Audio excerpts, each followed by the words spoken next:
तो war zone में America के क्लस्टर बम पहुंच चुके हैं। जल्दी अमेरिका यूक्रेन को F-16 फाइटर जेट और लंबी दूरी तक मार करने वाले ATCMS मिसाइलें भी देने वाला है। यूक्रेन नेटो के हथियारों से विनाश का नया चैप्टर लिखने वाला है। अगर ऐसा हुआ तो पुतिन की रेड लाइन क्रॉस हो जाएगी। इसके बाद पुतिन जो करेंगे, मॉस्को ने इसकी मुनादी आज की है। पुतिन के वॉर प्लानर्स ने एक साथ जो ऐलान किया है वो एटमी तूफान आने का साफ संदेश है।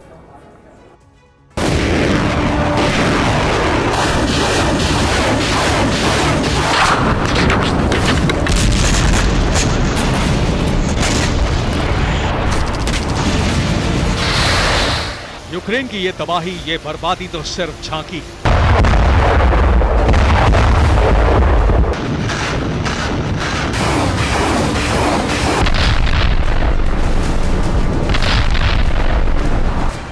विनाश का असली और सबसे बड़ा बवंडर अब आने वाला है।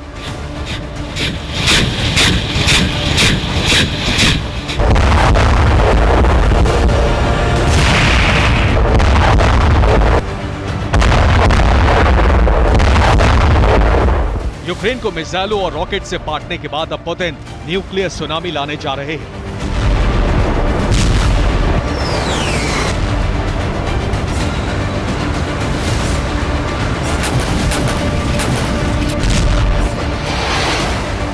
एटमी महाविनाश की वजह बनेगी विल्नियस में नेटो की बैठक।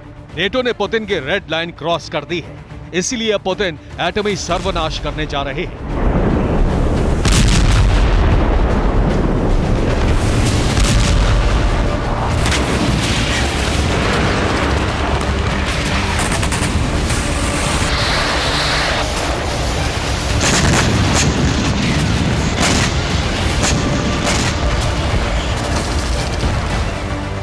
अब एटमी वार्निंग का नहीं बल्कि एटमी विस्फोट का टाइम आ गया है।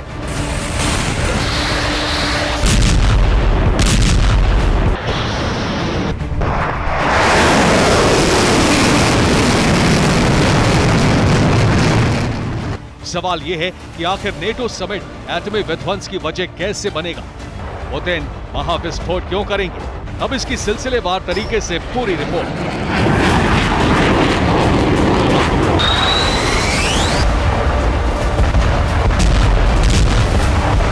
ज़ेलेंस्की को नेटो की सदस्यता तो नहीं मिली, लेकिन कई देशों ने मिलिट्री मदद का ऐलान यूक्रेन को कर दिया है।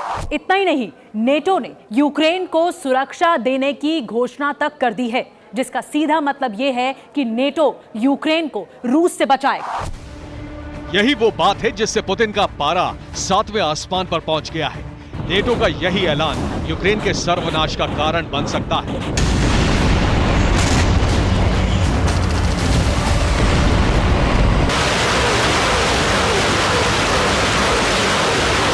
ब्रिटेन ने 650 करोड़ रुपए का डिफेंस पैकेज देने का ऐलान किया है।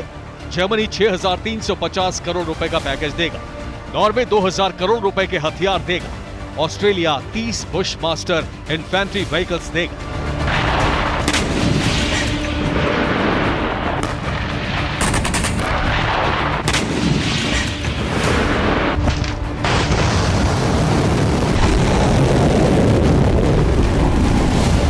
अमेरिका तो ज़ेलेंस्की सेना को विनाशक हथियारों के खेप देने जा रहा है।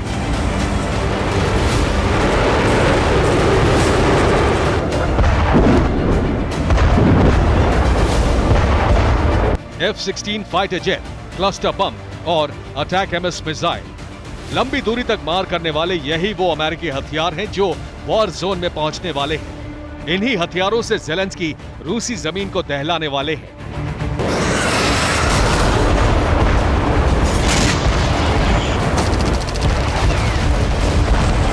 यही वजह है कि अमेरिका और नेटो से क्रेमलिन बहुत क्रोधित है।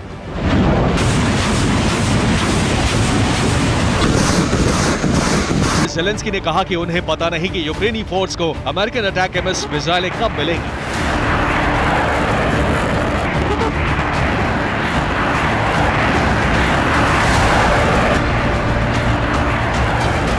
लेकिन बाइडेन ने यूक्रेन को लॉन्ग रेंज मिसाइल देने का आधिकारिक ऐलान कर दिया है।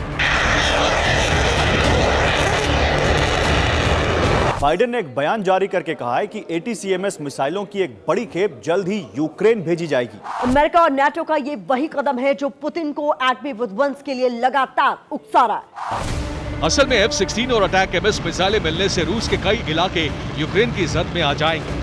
लंबी दूरी तक मार करने वाले इन हथियारों से यूक्रेन क्रीमिया के साथ साथ मॉस्को को भी तबाह करने की कोशिश करेगा। नेटो के खिलाफ रूस का गुस्सा इसीलिए है।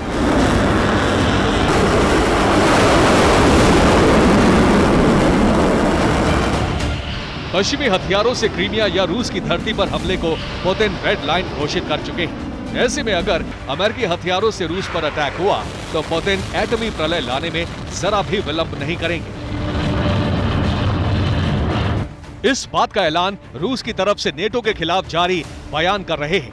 क्रेमलिन ने कहा है कि नेटो की वजह से युद्ध एटमी रुख अख्तियार कर रहा है। रूसी सिक्योरिटी काउंसिल के डिप्टी चीफ दिमित्री मेदवेदेव ने ऐलान किया है कि वक्त खत्म हो चुका है, तीसरा विश्व युद्ध करीब है। रूस के विदेश मंत्री लावरोव ने कहा है कि अगर रूस पर F-16 से हमला हुआ तो परमाणु जलजला आ जाएगा। रूसी विदेश मंत्रालय की प्रवक्ता मारिया ज़खारोवा ने कहा कि अब यूक्रेन का गेम ओवर होने वाला है। इधर नेटो की बैठक खत्म हुई और उधर रूस ने ऐलान कर दिया कि कोल्ड वॉर शुरू हो चुका है। एटमी महाविनाश बहुत नजदीक है।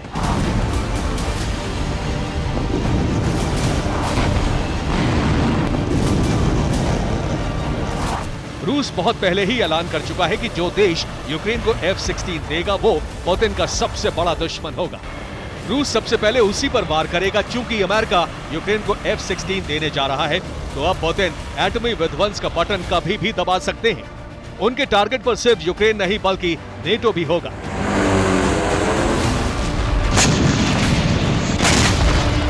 पुतिन के विस्फोट के साथ ही दोनों तरफ से ऐसा एटमी तूफान आएगा जिसमें आधी दुनिया भस्म हो जाएगी।